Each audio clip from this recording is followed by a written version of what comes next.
সুধী সম্মানিত দেশবাসী, আপনারা দেশ ও দেশের বাইরে থেকে যে যেখান থেকে আমাদের এই ভিডিওটা দেখছেন সকলকেই আন্তরিক শুভেচ্ছা ও অভিনন্দন জানিয়ে শুরু করছি সততা হাঁসের খামারের ইউটিউব চ্যানেলের নতুন আরেকটি পর্বে আপনাদের সামনে আসলাম।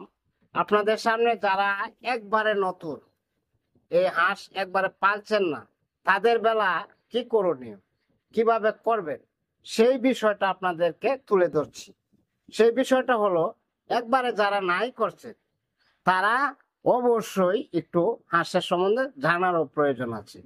আমি মনে করি যারা হাঁস নিতে চান এবং হাঁসের বাচ্চা পালতে চান বা ডিম ফোটানো শিখতে চান, অবশ্যই অবশ্যই একটু আমাদেরকে শরণাপন্ন করলে ভালো হবে। কারণ এই যে আমাদের হাতে দেখতেছেন একটা বই, এটা হলো হাঁস পালন পদ্ধতি। হাঁসের কোন সময় কি ভ্যাকসিন দিতে হয় এটা আছে, হাঁসের ঘর কিভাবে করবেন সেই বিষয়টা আছে, হাঁসের জাত কোনটা, হাঁসের পালার পদ্ধতি, হাঁসের যে ঘরের ব্যবস্থাপনা, হাঁসের ঘরের নমুনাটা, খাবারের পানির পাত্র, হাঁসের বাসস্থান করণীয়, হাঁসের ঘরের তাপমাত্রা কতটুকু লাগবো, হাঁসের ঘরের আর্দ্রতা এবং হাঁসের ঘরের আলো বাতাস কতটুকু লাগে না লাগে এই বিষয়টা, এবং হাঁসের ঘরের বাতাস চলাচল, হাঁসের বাচ্চা ব্রুডিং ব্যবস্থাপনাটা কিভাবে করবেন এই বিষয়টা, এবং হাঁসের বাচ্চা পানিতে ছাড়ার সময়টা, এটাও আপনার এখানে আমরা লিপিবদ্ধ আছে। আপনারা এই বইটা যদি পড়েন সম্পূর্ণ বিষয়টা বুঝতে পারবেন।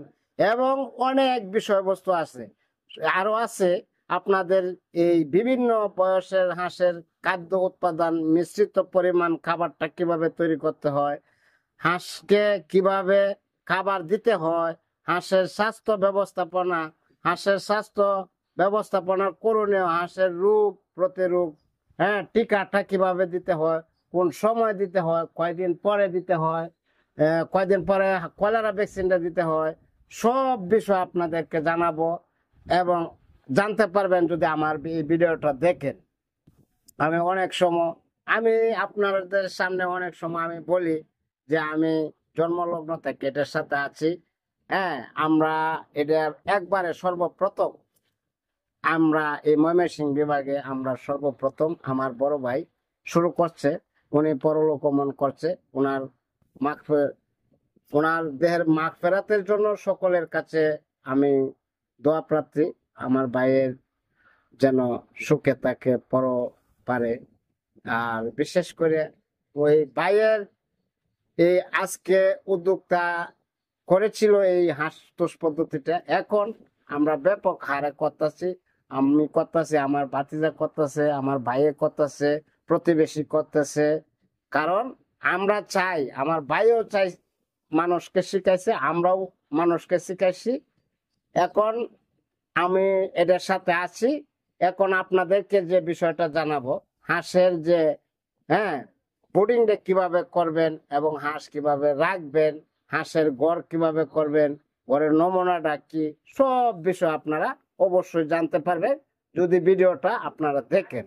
তো আপনাদেরকে যে বিষয়টা দেখাবো, এই বিষয়টা হলো হাঁসের যে ঘর, হাঁসের জাত, এই যে আরো অনেক বিষয়বস্তু দেখতে পারবেন। তাহলে আজকে আপনাদের সামনে যে বিষয়টা তুলে ধরছি, হাঁসের যে মানে খাবারের পানি পাত্রটা, ঘরের পানির জন্য ওয়াটার চ্যানেল তৈরি করতে হবে, যার প্রস্থ 20 ইঞ্চি এবং গভীরতা 8-9 ইঞ্চি হইলে আর একটু বেশি ভালো হয়। মানে পানির যে বিষয়টা, এটা হলে আরো বেশি ভালো। আচ্ছা, আর বাসস্থানটা যে করণীয়, হাঁসের জন্য খুব বেশি বা কম তাপ খুব ক্ষতিকর। হাঁসের ঘরের তাপ বেশি হইলেও সমস্যা, একবারে কম হইলেও সমস্যা। তো তাপমাত্রাটা আপনি দিবেন 55 ডিগ্রি বা 60 ডিগ্রি, 75 ডিগ্রি 80-র ভিতরে বা 100-র ভিতরে রাখলে ভালো হয় ঘরটা, মানে যে আলো বাতাস থাকলে ভালো হয়। একবারে বেশি ঝড় বৃষ্টি হলে একটু মানে পর্দাটি পালায় দিলে আরো একটু বেশি ভালো হয়। আর ঘরটার মধ্যে এই যে ঘরটা করতে গেলে আপনারা যে ঘরটার মধ্যে আলো লাগে, ঘরের ঘরের মধ্যে প্রাথমিক অবস্থা হাঁসের ঘরে প্রথম 6 সপ্তাহ পর্যন্ত রাতে বা আলোর ব্যবস্থা রাখলে হাঁসের বাচ্চা খাদ্য বেশি খাবে এবং দৈনিক ওজন বৃদ্ধি পাবে। ঘরের মধ্যে যদি আপনার হাঁসের এই মনে করুন প্রাথমিক অবস্থায় 5-6 সপ্তাহের মধ্যে যদি আপনি ঘরটার মধ্যে আলো দিয়ে রাখেন তাহলে আরো বেশি ভালো। ঘরের ঘরের আলোটা থাকলে হাঁস রাত্রেও খাবে, দিনে খাবে, হাঁসের দৈনিক ওজনে বড় হবে। আচ্ছা, এই অবস্থা আপনারা রাখবেন। এবং ডিম পাড়া হাঁসের জন্য 14 থেকে 16 ঘন্টা আলো থাকা দরকার। হ্যাঁ, এই অতিরিক্ত আলোর জন্য বাল্বের মাধ্যমে কৃত্রিম আলো ব্যবস্থা করতে হবে। এইভাবে আপনার অনেক বিষয়বস্তু আপনার এই বইয়ের মধ্যে লিপিবদ্ধ করা আছে। যদি আপনারা খামার করেন আমার কাছ থেকে একটা বই নেবেন এবং বাচ্চা নেবেন। আর যদি কোনো অসুবিধা হয় তাহলে অবশ্যই আমাদেরকে স্মরণ করবেন, কল দিবেন।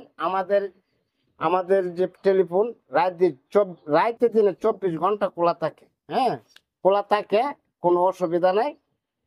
আর বিশেষ করে এই যে হাঁসকে কিভাবে খাবার দিতে হবে এটাও আপনাদেরকে বলে দিব। হাঁসকে নির্দিষ্ট পাত্রে খাবার দিতে হয়। পানির মিশ্রিত খাদ্য ম্যাশ বা নরম করে দিলে হাঁস তা সহজে খেতে পারে। খাবার মুখে নিয়ে হাঁস পানিতে মুখ দেয়, তাই খাবার পাত্রের কাছে সবসময় পানির পাত্র রাখতে হবে। মুক্ত জায়গায় হাঁস পালনের ক্ষেত্রে সকালে একবার এবং বিকালে একবার অল্প করে খাবার দিলেই চলে।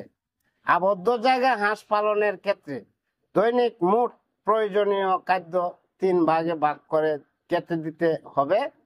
পানির পাত্রে সবসময় পরিষ্কার রাখলে সবচেয়ে ভালো। পানির পাত্রটি একবার পানি খাওয়ানোর পরে আর একবার পানিটা পরিষ্কার করে রাখলে হাঁসের কোনো রোগ জীবাণু হয় না। আচ্ছা, হাঁসের স্বাস্থ্য ব্যবস্থাটা। আচ্ছা, আজ ডাক প্লেগ রোগ। ডাক প্লেগ হাঁসের ভাইরাস জনিত একটা রোগ। এই রোগে হাঁসের অতিরিক্ত চুয়াচ্ছে। এটা একটা রোগ, এটা একটা চুয়াচ্ছা রোগ।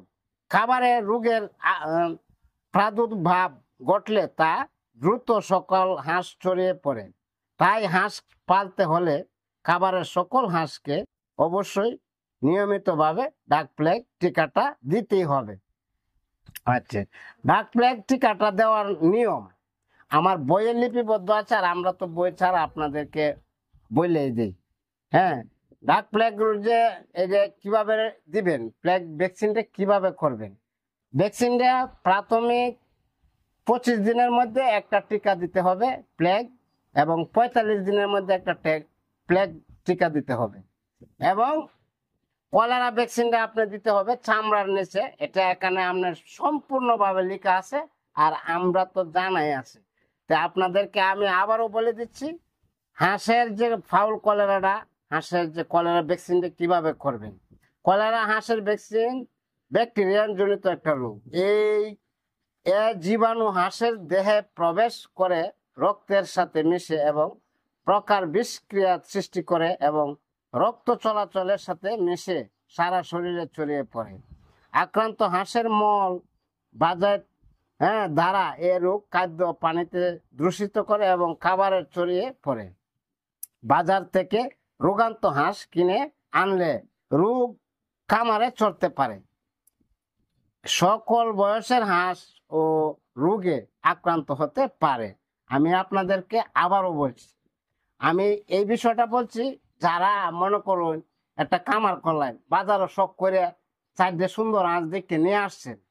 হাঁস যে নিয়ে আসছেন এই হাঁসটা তো ভ্যাকসিন নাও করা থাকতে পারে। হাঁসটা যদি ভ্যাকসিন না করা থাকে তাহলে এই হাঁসটা থেকে আপনার খামারও যদি ভ্যাকসিন করা হাঁসটির সাথে মিশাই এলেন তাহলে আপনার বিশাল একটা ক্ষতি হইতে পারে।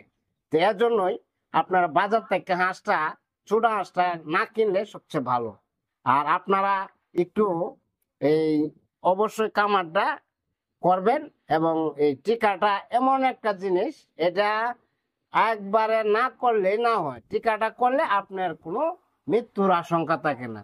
তা আমরা যে হাজার হাজার হাঁস পালতাছি, ডিমের হাঁস পালতাছি, রানিং ডিমের হাঁস পালতাছি, 1 মাস 2 মাস 0 দিনের বাচ্চা, এই যে আপনি দেখাইতাছি যে ব্রিডিং করতেছি, আপনারা যদি আসেন আইসা দেখবেন আমরা খামারটা কিভাবে করতেছি না করতেছি সব বিষয় জানতে পারবেন। আর এখন আমরা যে বাচ্চা কিভাবে পুড়াই না পুড়াই এই বিষয়টা তো আপনার ভিডিওতে আছেই।